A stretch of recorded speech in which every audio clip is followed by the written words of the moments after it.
Cowboys head to New Orleans to face the winless Saints. After missing last Sunday's game at Carolina with a shoulder injury, Drew Brees said Thursday in an appearance on Ellen that there's not anything that's going to keep him off the field this Sunday. Brandon Weeden will be under center for Dallas. The Cowboys have won 10 straight on the road, but Weeden has lost 9 straight starts. Here he is.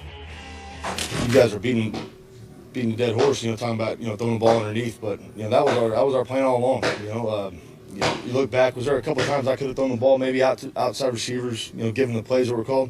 There may be 1 or 2 I could have thrown out there. But those were the matchups we liked, and that's what they were giving us in coverage. So, this week, my main focus is take care of the football, eliminate, the bonehead play like last week, eliminate those and continue to get those completions, continue to get the ball in the guys' hands, let them, make plays after the catch. We got good explosive players, and my job is just to get the ball in their hands, let them do work.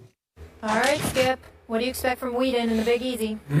Stephen A. Smith, when I saw the soundbite we just saw as it was uttered on Wednesday, and I saw it on 6 o'clock Sports Center, I must tell you, as a Cowboy fan, worried me. My confidence flagged. It drained right out of my body because I know Brandon Weeden personally, and I like Brandon Weeden. And I can tell you that Brandon Weeden is tormented. He is getting defensive to a fault. That Brandon Weeden is capable now of second, third, and fourth guessing every decision he makes with the football Sunday night, back into that house of horrors where 2 years ago, you might remember, my Dallas Cowboys had suffered one of their all-time franchise nightmares. They allowed 40 first downs, record. So I don't know what to expect from Brandon Weeden. As Molly said, he's lost 9 straight starts now. But I must tell you this. This gives me a little heart as you smile with that silly smile of yours at me. Cheshire Cat. Yeah. My Cowboys have won 10 straight, as Molly pointed out, on the road. That's pretty great. Yeah. And New Orleans, led by the great Drew Brees, has lost 6 straight games in that house of horrors. That's become their house of horrors now. That's incomprehensible to me. They've lost 6 straight at home? Seriously, with Drew Brees at quarterback? They have.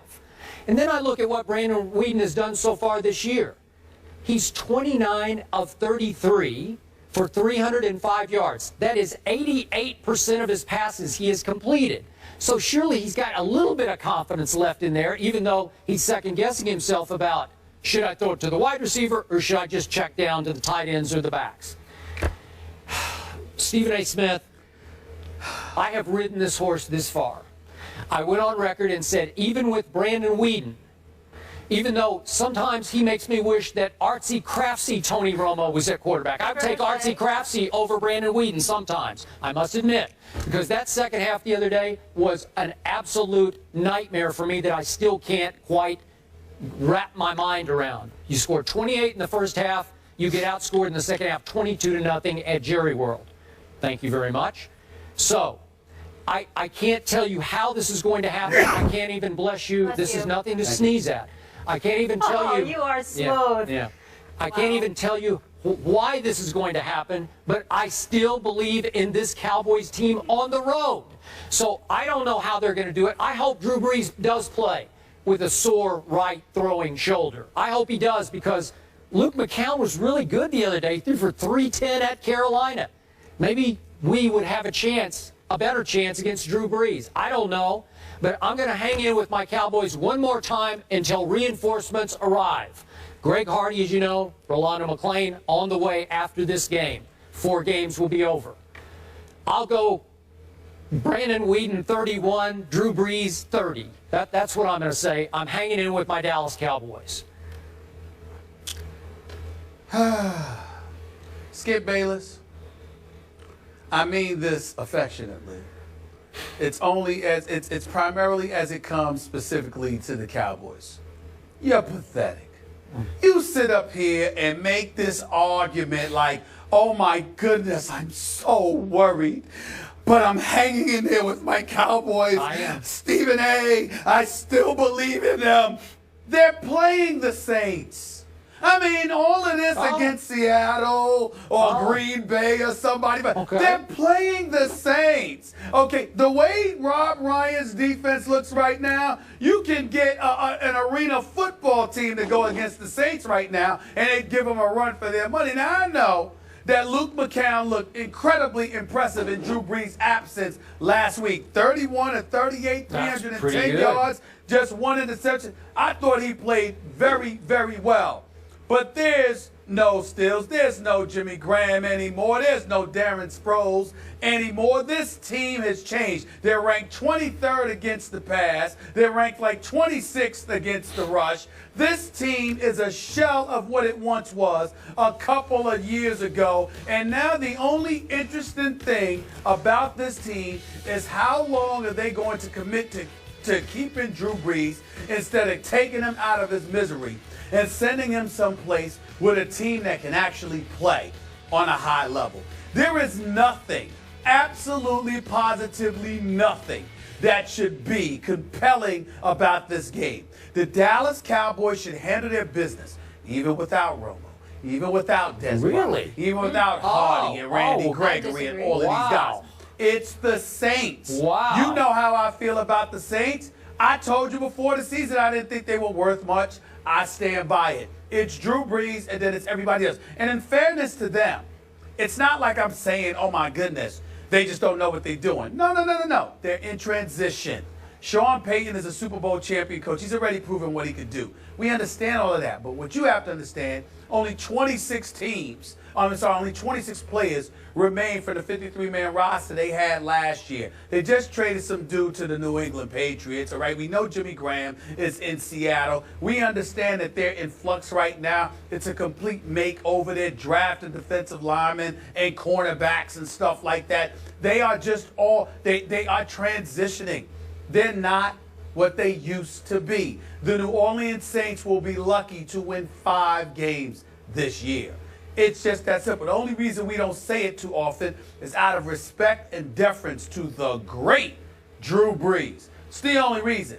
Outside of that, they have average players, the elite players that elevated them to another level, that scared the living hell out of you whenever you had to come down to that Mercedes-Benz Dome. They're gone. It's over. Whatever we used to love about the Saints, they are no longer relevant in a championship conversation. It's been that way for a little while. We were just hesitant to say it. The time to say it is now. So I expect Brandon Whedon to have another good game against them. I expect Lance Dunbar. I'm not saying 10 receptions for 100 yards, but I expect him to have a good game. I expect Jason Witten to have a good game. I expect Cole Beasley and Terrence Williams to have a good game. I expect Joseph Randle to run the football effectively, because it seems to me whatever you can do against mediocre defenses always is applicable to the New Orleans Saints under Rob Ryan. The Dallas Cowboys are going to win this game in New Orleans because the New Orleans Saints are not that good anymore. Now, they could shock us because the Dallas Cowboys are always capable of sticking up the joint. But if I had to bet my money, I would bet my money on Brandon Whedon. And I'll go as far as to say this, Skip. It wouldn't even surprise me if the brother ended up passing for about 350 yards plus. Because it's the Saints. It's the Saints. It's the Saints. The Saints. Okay, give me a score. Are you like 45-14, something like 4 touchdowns? Hold on, wait a minute. Drew Brees is supposed to play. Well, that's what they said. If Drew Brees plays, they good for about 24 to 27 points. I say Dallas gonna put up over 35 though. I really do. Okay. And then again, it doesn't even matter, because all I'm trying to say to you, Skip, is this. It doesn't matter whether it's their offense, it's their defense. They're not the same team. They got really good players in certain positions, but they're not a good team. Okay, so if I'm hearing you right, 35-24 Dallas. That's sort of the ballpark of what you're talking about? Okay. Ballpark. All right, so one of two things is operating here.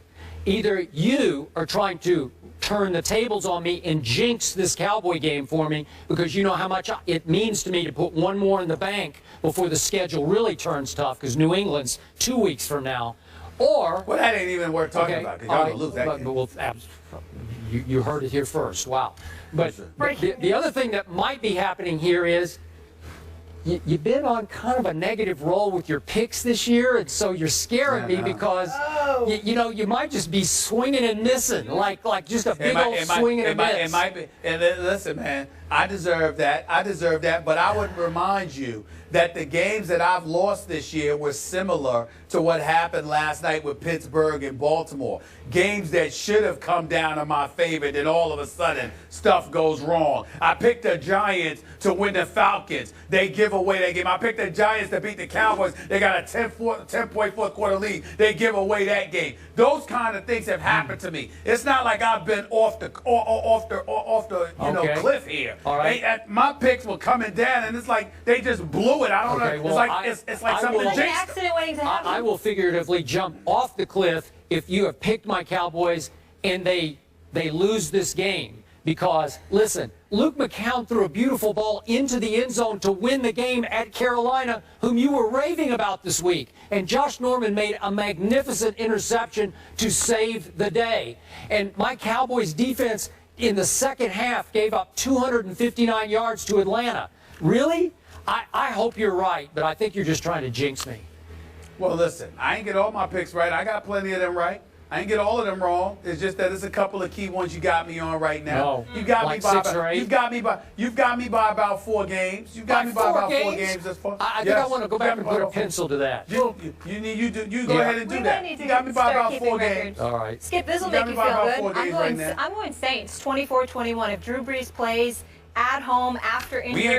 We ain't gonna count how much Molly been wrong though, because No, we don't are you want to do kidding that. me? We I don't want to do that was with Miss perfect last Connecticut. week. Oh, We don't want to do that. I was and perfect never last that. week. Please keep count. Roll the tape. Please. We have a Please. big Perfect. SEC matchup between the Hedges. Saints, you heard it here first. Alabama and Georgia haven't faced each other since 2012, and there's a lot of pressure on Georgia coach Mark Richt to get this signature win. Who gets the dub this weekend? We'll break it down next.